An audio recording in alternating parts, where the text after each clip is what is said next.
Hello everyone, नमस्कार। Medico pharma lectures के Hindi version में मैं सुनील कुमार शाह आप सभी को स्वागत करता हूं। आज की जो लेक्चर है वो ड्रग मेटाबॉलिज्म पे बेस्ड है और यह जो लेक्चर है ये इंग्लिश में भी अवेलेबल है। Okay, so we will start now. तो एक और बात मैं आपको बता दूं कि आपको इस चीज को समझना है एक स्टोरी की तरह, ना कि आपको इसको रट्टा मारना है। आप अगर समझिएगा तो बहुत आसान हो जाएगा आपके लिए ये। ठीक है जी, तो चलिए शुरू करते हैं। सपोज कीजिए there is a drug. Okay, इसको हमने किसी बायोलॉजिकल सिस्टम में इंट्रोड्यूस किया या एडमिनिस्टर किया गया। ठीक है, so once this drug will reach to the body, जब ये आदमी के शरीर में जाता है तो it will show some biological response. ये जो ड्रग है ये कोई बायोलॉजिकल इफेक्ट प्रोड्यूस करता है। ठीक है, अपना काम करता है और काम खत्म होने के बाद इस ड्रग को क्या होना पड़ेगा? उस बॉडी में रह जाए? नहीं, बॉडी में रहेगा तो प्रॉब्लम करेगा। इसको काम करने के बाद चला जाना चाहिए। So the drug has to be removed. Okay, for example a guest has arrived to you. Suppose कीजिए कि एक दोस्त आपके घर पे आया, ठीक है, मेहमान बन के, और उसके बाद में उसने कुछ दिन बिताया आपके साथ। उसके बाद में क्या करना चाहिए? उसको चला जाना चाहिए, क्योंकि practically guest is good for few days. कुछ ही दिन के लिए अच्छे होते हैं मेहमान, सदा के लिए नहीं। तो उसी तरह हमारा ड्रग एक गेस्ट है, ठीक है, हमारे बॉडी के लिए। So it has to go outside. तो what is the best way of removal? The most easy way of removal और excretion is via urine. So जो भी ड्रग का एक्सक्रीशन होता है या रिमूवल होता है वो सबसे ज्यादा यूरिन के थ्रू से होता है। ओके, इससे क्या पता चलता है? What does it mean? It means the drug has to be water soluble होना पड़ेगा and less lipid soluble. It should be less lipid soluble. That is, हमारा जो ड्रग है that should be highly polar. Are you getting? आपको समझ में आई बात? Drug को क्या होना पड़ेगा? हाईली पोलर होना पड़ेगा। लेकिन हमारा प्रॉब्लम क्या है ड्रग के साथ? ये अच्छे गेस्ट नहीं है। क्या मतलब इसका? इसका मतलब है most of drugs are not polar और less polar, that is not water soluble. ये पोलर नहीं होते हैं या बहुत कम पोलर होते हैं, लेस पोलर होते हैं, जिनके चलते ये वाटर सोलुबल नहीं हो पाते हैं। Since they are not water soluble they can not be excreted भाया यूरिन। ये जो एक्सक्रीशन होती है यूरिन के थ्रू से ये नहीं हो पाती है। ठीक है, तो ऐसे गेस्ट को क्या करना पड़ेगा? हमारा बॉडी अच्छी तरह से खातिर करता है। ठीक है, जिस तरह से अगर आपका कोई गेस्ट है आपके घर पे आया है और वो बैड बिहेव कर रहा है, नहीं जा रहा है, तो आप क्या करेंगे? आप उसको कुछ ट्रीटमेंट करेंगे, उसका इलाज करेंगे ताकि वो आपके पास से चला जाए। ठीक है जी, तो उसी तरह our body is also going to treat this drug. Okay, so exactly क्या होता है कि हमारा बॉडी जो है वो जो नॉन पोलर या लेस पोलर ड्रग हैं उनको हाईली पोलर बना देता है। कैसे? बाई सम केमिकल अल्टरेशन करके। So body will do some chemical alteration और modification in the drug so that, जिसके चलते ये ड्रग जो है हाईली पोलर हो जाते हैं, यानी ये वाटर सोलुबल हो जाते हैं। And since they become water soluble they can easily get excreted out. वो लोग बाहर चले जाते हैं। ठीक है, सो ये जो कन्वर्सन है जिसमें एक नॉन पोलर ड्रग या लेस पोलर ड्रग एक हाईली पोलर कंपाउंड में कन्वर्ट हो जाता है, उस प्रोसेस को हम लोग ड्रग मेटाबॉलिज्म बोलते हैं। ठीक है, तो चलिए हम लोग एक नोट मेंशन करते हैं। इस नोट में क्या है कि सपोज कीजिए कि ये एक ड्रग है जो कि हाईली पोलर कंपाउंड में कन्वर्ट हो गया। ठीक है जी, तो ये जो ट्रांसफॉर्मेशन जो हुआ है ये हमारे बॉडी सिस्टम में हुआ है, बायोलॉजिकल सिस्टम में हुआ है। इसीलिए इस ट्रांसफॉर्मेशन को हम लोग बायो ट्रांसफॉर्मेशन भी कहते हैं या इसको ड्रग मेटाबॉलिज्म भी कहते हैं। So drug metabolism, bio transformation दोनों एक ही चीज है। ठीक है जी, ओके। सो हम लोग अभी तक जितना समझे हैं उसको हम लोग क्या करते हैं? एक डेफिनेशन में फ्रेम करते हैं। आप अपने वर्ड यूज करके भी फ्रेम कर सकती हैं, कोई जरूरी नहीं है कि जो मैं फ्रेम करके रख रहा हूं वहीं आप भी लिखें। आप समझे हैं तो अपना ओन लैंग्वेज में भी आप यूज कर सकते हैं या लिख सकते हैं। ठीक है जी, सो अब चलिए हम लोग अपना डिफिनीशन फ्रेम करते हैं कि a series of biochemical reaction in which a non polar, जो भी हमने समझाया वही लिखना है, व्हिच अ नॉन पोलर और less polar drug is changed into highly polar molecule by our biological system, so that it can become water soluble, and get excreted out from our body is collectively called as drug metabolism. समझ में आया? And the product of metabolic reaction is called as metabolites. तो जो भी product आता है metabolism के बाद उसको हम लोग क्या बोलते हैं? मेटाबोलाइट्स बोलते हैं. ठीक है. अब चलिए साइट्स ऑफ मेटाबॉलिज्म किस किस जगह पे होता है. So every biological tissue has some ability to metabolise drug. हमारे शरीर के जितने भी टिश्यूज हैं वो सब के पास कुछ ना कुछ क्षमता होती है ड्रग मेटाबॉलिज्म करने की. Okay. However a smooth endoplasmic reticulum of liver is the most and primary site for drug metabolism. ये जो हमारा लीवर है, लीवर का जो स्मूथ इंडोप्लाज्मिक रेटिकुलम है वो ड्रग मेटाबॉलिज्म में सबसे ज्यादा योगदान देता है. ओके. तो अदर ऑर्गन्स भी होते हैं इसके साथ साथ, जैसे कि lungs, kidney, blood plasma, epithelial cells of GIT, specially intestine का. ठीक है जी. और स्किन. ओके. तो अब चलिए हम लोग ये जाने कि लीवर ही क्यों प्राइमरी साइट है. तो इसके बहुत सारे कारण हैं, जिसमें से एक कारण यह है कि ये लार्ज ऑर्गन है. This is the largest organ, second largest organ of our body after skin. ठीक है. दूसरा कारण यह है ये हाईली परफ्यूज्ड होता है. इसका मतलब इसमें सबसे ज्यादा ब्लड सप्लाई होता है. ठीक है. The third region is first organ perfused by chemicals absorb from GIT. So GIT से जो भी हमारा एब्जॉर्ब होके केमिकल्स आते हैं वो सारे पहले लीवर में जाते हैं. ठीक है. और जो नेक्स्ट रीजन है that is high concentration of drug metabolising enzyme system is present in liver. Liver के पास सबसे ज्यादा ड्रग मेटाबोलाइजिंग एंजाइम्स होता है. ठीक है. उसका सिस्टम होता है, इसीलिए लीवर जो है primary site for drug metabolism है. समझ में आया? अब चलिए हम लोग डिस्कस करते हैं phases of drug metabolism. Drug metabolism में कितने स्टेप्स होते हैं, कौन कौन से स्टेप्स होते हैं. ठीक है. तो सपोज कीजिए कि हमारे पास 4 डिफरेंट टाइप ऑफ ड्रग्स हैं. Drug A, drug B, drug C and drug D. Okay. So drug A जो है वो नॉन पोलर है. इसका मतलब उसमें कोई भी पोलर फंक्शनल ग्रुप नहीं है. ठीक है.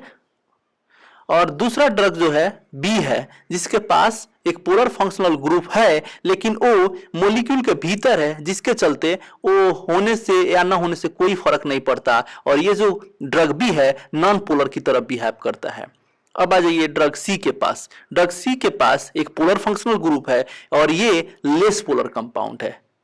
ओके. अब आइए ड्रग डी के बारे में जाने. ड्रग डी जो है कैटेगरी, इसमें हमने उस ड्रग को रखा है जो हाईली पोलर ग्रुप्स हैं, बहुत सारे पोलर ग्रुप्स हैं, इसके साथ इसके पास चार्ज भी है. So this compound is highly polar and water soluble. तो हम लोग बात करेंगे drug A and drug B के, जो कि नॉन पोलर हैं. ठीक है. या नॉन पोलर जैसे बिहेव करते हैं. ठीक है जी. सो ए में क्या होता है, ए में हमारा बॉडी क्या करता है, ये देखा गया है कि हमारा बॉडी जो है ड्यूरिंग मेटाबॉलिज्म प्रोसेस में ए में वो एक पोलर फंक्शनल ग्रुप को एडॉप्ट कर देता है, जैसे कि OH हुआ या SH या NH2. तो ऐसे पोलर ग्रुप को ऐड कर देता है. या अगर आप देखेंगे ड्रग बी जो है उसमें जो ये जो कवरिंग होती है, जो मास्क टाइप होता है, जो आपको OH को या पोलर ग्रुप को छिपा के रखता है, उसको डीमास्किंग किया जाता है. Okay. So the drug like A there will be addition of polar functional group. What type of polar functional group? Like OH, NH2, ASH, etc. Whereas in drug like B, there will be unmasking or demasking of polar functional group. Are you getting? आपको समझ में आया? So ये जो addition of polar functional group या unmasking या demasking of polar functional group जो है, इसको कलेक्टिवली हम लोग क्या कहते हैं, इसको फंक्शनलाइजेशन कहते हैं। क्यों फंक्शनलाइजेशन कहते हैं? क्योंकि इसमें पोलर फंक्शनल ग्रुप को एडॉप्ट किया गया है या उसको अनमास्क या डीमास्क किया गया है, इसलिए इस स्टेप को हम लोग क्या बोलते हैं, फंक्शनलाइजेशन बोलते हैं। और सिंस ये जो रिएक्शन जो है ये इनिशियल फेज में हो रहा है, इसीलिए इसको फेज 1 कहते हैं। ठीक है, समझ में आया? इसके बाद में जो हमारा ये जो प्रोडक्ट आया है, ठीक है, इस प्रोडक्ट को हम लोग क्या बोलते हैं, फेज 1 मेटाबोलाइट। क्या बोलेंगे इसको? Phase 1 metabolite. So these products which are obtained from phase 1 metabolism they are called as phase 1 metabolites. अब क्या होता है, ये फेज 1 मेटाबोलाइट के साथ ये लेस पोलर है लेकिन हाईली पोलर नहीं है। तो इसमें क्या होता है, हमारे शरीर का एक इंडोजिनस सबस्ट्रेट होता है जो कि हाईली चार्ज होता है या हाईली पोलर होता है, वाटर सोल्यूबल होता है। ये इंडोजिनस सबस्ट्रेट इन मोलिक्यूल्स में जाके ये जो फेज 1 मेटाबोलाइट्स हैं या जो ड्रग है, इनके साथ क्या होता है, टाई अप करता है या बाइंड कर लेता है या केमिकल बॉन्डिंग कर लेता है, जिसके चलते क्या होता है, ये जो फेज 1 मेटाबोलाइट्स थे वो सब क्या हो जाते हैं, हाईली पोलर हो जाते हैं। अब आ जाइए ड्रग सी में। ड्रग सी में क्या होता है, उसके पास ऑलरेडी पोलर ग्रुप था, OH था, ठीक है। तो उसमें ये क्या होता है, ये इंडोजिनस सबस्ट्रेट जो है इजिली जाके बाइंड अप कर देता है, ठीक है।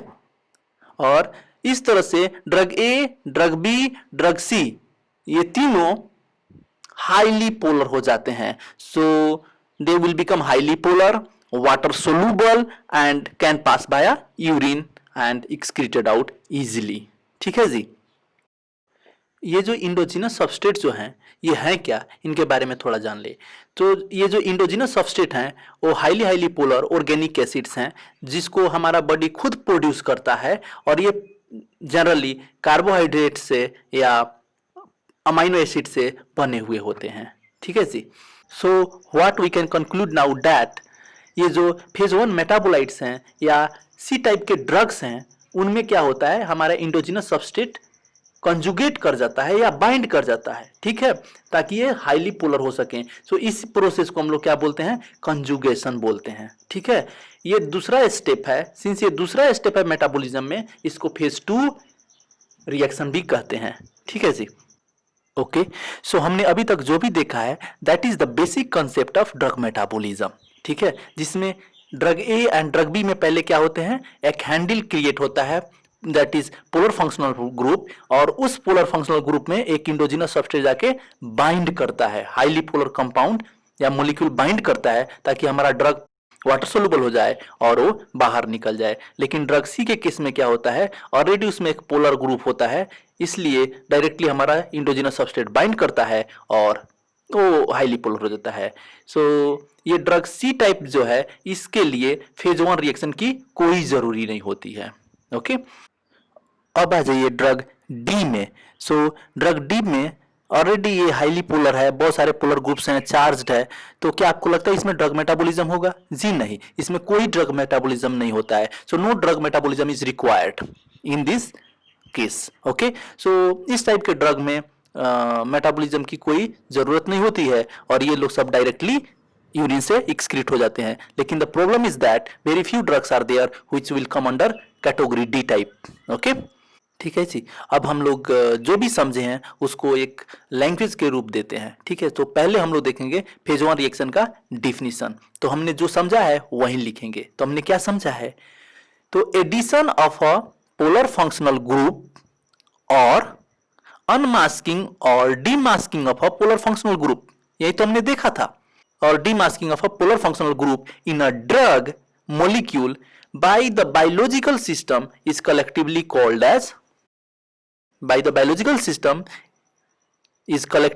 as functionalization और फेज 1 रिएक्शन, ठीक है जी। अब आ जाइए, इसके बहुत सारे नाम हैं, दूसरे नाम सिनोनिम्स। तो इसको हम लोग फंक्शनलाइजेशन भी कहते हैं, इसको नॉन सिंथेटिक रिएक्शन भी कहते हैं, इसको फेज 1 रिएक्शन भी कहते हैं, ठीक है। अब आ जाइए एक नोट्स। तो फेज 1 मेटाबोलाइट्स में बी एक्टिव और इनएक्टिव। इसका मतलब फेज 1 का जो मेटाबोलाइट्स हैं वो फार्माकोलॉजिकली एक्टिव भी होंगे या इनएक्टिव भी होंगे, दोनों हो सकते हैं। एग्जाम्पल्स ऑफ रिएक्शन में आ जाइए, आपको ऑक्सीडेशन रिएक्शन होता है, रिडक्शन होता है एंड और हाइड्रोलिसिस होता है। ठीक है, अब आ जाइए फेज 2 के डिफिनीशन में। सो फेज 2 रिएक्शन का डिफिनीशन जो हमने समझा वहीं लिखेंगे। क्या समझे हमने? तो कंजुगेशन ऑफ द ड्रग और फेज 1 मेटाबोलाइट, याद कीजिएगा, phase 1 metabolite with an indigenous substrate derived derived from carbohydrate or amino acid to form highly polar organic acids which can be easily excreted in the urine or bile are collectively called as conjugation or phase 2 reaction। Okay, क्या कहते हैं उसको? Conjugation कहते हैं या phase 2 reaction कहते हैं या सिंथेटिक रिएक्शन कहते हैं। तो इसका जो सिनोनिम्स है या और सारे अल्टरनेटिव नेम्स हैं वो है कंजुगेशन या सिंथेटिक रिएक्शन कहिए या फेज 2 रिएक्शन कहिए, आपकी जो मर्जी हो। चलिए हम लोग इसके नोट्स भी मेंशन कर देते हैं। Phase 2 metabolites are inactive. तो जनरली ये क्या होता है, फेज 2 मेटाबोलाइट्स इनएक्टिव होते हैं एक्सेप्ट फ्यू ड्रग्स, कुछ ड्रग को छोड़ के, such as glucuronide conjugate of morphine, ये एक्टिव होता है। ग्लूकोरोनोइड कॉन्जुगेट होता है मॉर्फिन का, वो होता है active. And sulphate conjugate of minoxidil, ये भी एक्टिव होता है। ठीक है, अब चलिए हम लोग देखते हैं कुछ एग्जाम्पल्स जो फेज 2 के रिएक्शन में पढ़ते हैं। जैसे बहुत सारे हैं, उसमें से कुछ ही हम लोग लिखेंगे यहाँ पे, बाकी सारे हम बाद में डिस्कस करेंगे। ग्लूकोरोनोइड कॉन्जुगेशन एक बहुत फेमस फेज 2 रिएक्शन है। उसके बाद में सल्फेट कॉन्जुगेशन, उसके बाद में एसिटाइलेशन, और इसके बाद में बहुत सारे होते हैं लाइक ग्लाइसिन कॉन्जुगेशन या प्यूरिन पैरिमिडिन कॉन्जुगेशन। ओके, अब आ जाइए हम लोग देखते हैं एंड प्रोडक्ट ऑफ मेटाबॉलिज्म, यानी मेटाबॉलिज्म होने के बाद क्या क्या रिजल्ट्स आते हैं। तो 3 टाइप्स के रिजल्ट्स होते हैं। Okay, there are mainly 3 types of results we are going to obtain, that is inactivation of compound या active metabolites from an active drug, हमारा ड्रग भी एक्टिव हो और मेटाबोलाइट भी एक्टिव हो। और तीसरा एक्टिवेशन ऑफ इनएक्टिव ड्रग, यानी हमारा ड्रग इनएक्टिव हो लेकिन उसका मेटाबोलाइट जो हो वो एक्टिव हो और वो फार्माकोलॉजिकल रिक्वायरमेंट फुलफिल करे। सो आ जाइए इनएक्टिवेशन में। So most drugs are active drug and their active phase 1 metabolites become inactive or less active। so जितने भी ड्रग्स होते हैं उनके मोस्ट ऑफ द केस में क्या होता है, वो उनका जो मेटाबोलाइट्स होता है जो वो इनएक्टिव हो जाता है। ठीक है, एग्जांपल्स में अगर आप देखेंगे तो आइबुप्रोफेन हो गया, पैरासीटामोल हो गया, लिडोकैन हुआ, प्रोपानोलोल हुआ, क्लोराम्फेनिकोल हुआ। ठीक है जी, अब आ जाइए दूसरे टाइप के कैटेगरीज में जिसमें ड्रग भी एक्टिव है और मेटाबोलाइट भी एक्टिव है। फर्स्ट केस में ड्रग एक्टिव था, मेटाबोलाइट इनएक्टिव हुआ। तो many active drugs results into 1 और मोर एक्टिव मेटाबोलाइट्स। इसका मतलब एक जो कोई एक्टिव ड्रग है उसका जब मेटाबॉलिज्म हो जाता है उसके बाद जो उसका मेटाबोलाइट्स होते हैं वो भी एक्टिव ही रहते हैं और वो भी फार्माकोलॉजिकल एक्शन शो करते रहते हैं। अब इसका एग्जांपल्स जो है, अब एक तरफ ले लीजिए एक्टिव ड्रग्स और इसका दूसरे तरफ में लेते हैं इसका एक्टिव मेटाबोलाइट्स। ठीक है, तो मॉर्फिन हुआ हमारा एक्टिव ड्रग, उसका एक्टिव मेटाबोलाइट हुआ मॉर्फिन 6 ग्लूकोरोनोइड। ठीक है, एलोपिरिनोल, एलोजैंथिन। ठीक है, अब आ जाइए डिजटॉक्सिन, इसका डिजॉक्सिन जो हुआ एक्टिव मेटाबोलाइट हुआ। Codeine, morphine. अब आ जाइए एमिट्रिप्टाइलिन, इसका एक्टिव फॉर्म हुआ, एक्टिव मेटाबोलाइट हुआ नॉरट्रिप्टाइलिन। अब आ जाइए एक्टिवेशन ऑफ इनएक्टिव ड्रग्स जिसमें हमारा ड्रग जो है इनएक्टिव होता है। So few drugs are inactive as such and need to metabolise to 1 और मोर एक्टिव फॉर्म। इसका मतलब यह हुआ कि हमारा जो ड्रग है वो इनएक्टिव था, after metabolism they become active, and such type of drugs are called as prodrugs. उनको क्या बोलते हैं? प्रो ड्रग्स बोलते हैं। ओके, सो ये जो प्रो ड्रग्स जो है they are more stable, better bioavailability is available, और अदर डिजायरेबल फार्माकोकाइनेटिक प्रॉपर्टीज जो होता है वो काफी मिल जाता है हमारा। ठीक है, इनका लेस साइड इफेक्ट होता है and toxicity will be also less.